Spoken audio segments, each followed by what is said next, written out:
এখানে হলো ফ্রিজ থেকে কিছু বার করা হচ্ছে। কি বার করা হচ্ছে? ফ্রিজে শুধু ক্যারি ব্যাগই ভর্তি। এটা হচ্ছে গরিবের ফ্রিজ। গরিবের ফ্রিজে কোনো কিছু থাকে না। গরিবের ফ্রিজে শুধু ক্যারি ব্যাগই থাকে। ফ্রিজ থেকে কিছু বার করা হচ্ছে। একটা ক্যারি ব্যাগ বার করলো, ক্যারি ব্যাগে যে কিছু আছে নাকি। এদিকে পাশে থেকে আসছে হলো শশী। শশীও দেখছে যে মাছ টাছ বার করছে নাকি। তারপর শশীর মনটা খারাপ। শশী এবার চকিতে উঠবে। এই লঙ্কা বের করা হলো ফ্রিজ থেকে। আচ্ছা, গরিবের ফ্রিজে আছে কিছু লঙ্কা। শুধু লঙ্কা আছে, বাকি ক্যারি ব্যাগ। ও আদাও আছে ক্যারি ব্যাগের কাছে। ও সারপ্রাইজ! জাদু! এটা হচ্ছে জাদু ফ্রিজ। জাদু ফ্রিজ থেকে বার করা হলো। এবার শশী তবুও চিন্তায় আছে, কিছু আছে হয়তো। শশীরও স্বপ্ন। চলে গেল মায়ের পিছে পিছে। এখানে গরম গরম বেগুন ভাজা আজকে আমাদের রেসিপি হয়েছে। যাবে গরম গরম বেগুন ভাজা। কার পাতে কার পাতে কার পাতে।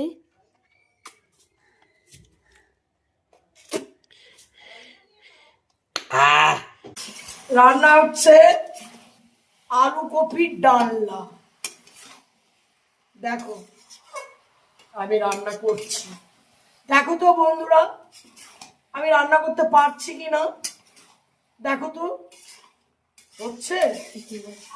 আজকে শুক্রবার তো, আজকে আমার নিরামিষ। আমি কালকেও নিরামিষ খেয়েছি, পরশুও নিরামিষ খেয়েছি, আমি আজকেও নিরামিষ খাচ্ছি এবং কালকে শনিবার, কালকেও আমি নিরামিষ খাবো। সকালে রান্না রেঁধেছিলাম খিচুড়ি, আর এখন রান্না হচ্ছে কপি আলুর ডালনা। এরকম এরকম করো। না না, ওরকম না।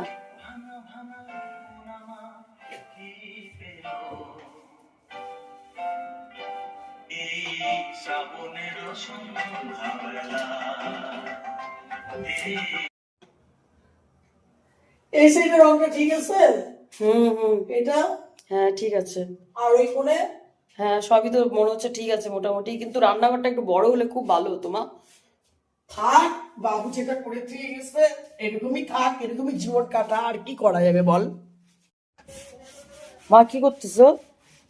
এই যে রান্নাঘরে এটা আমার থাকে মিকেসটা, তো ভাবতেছি রান্নাঘর যখন রং করলাম আর এটাও পরিষ্কার করে নিই, ভিতরে পরিষ্কার টরিষ্কার করে তারপর বানাবো।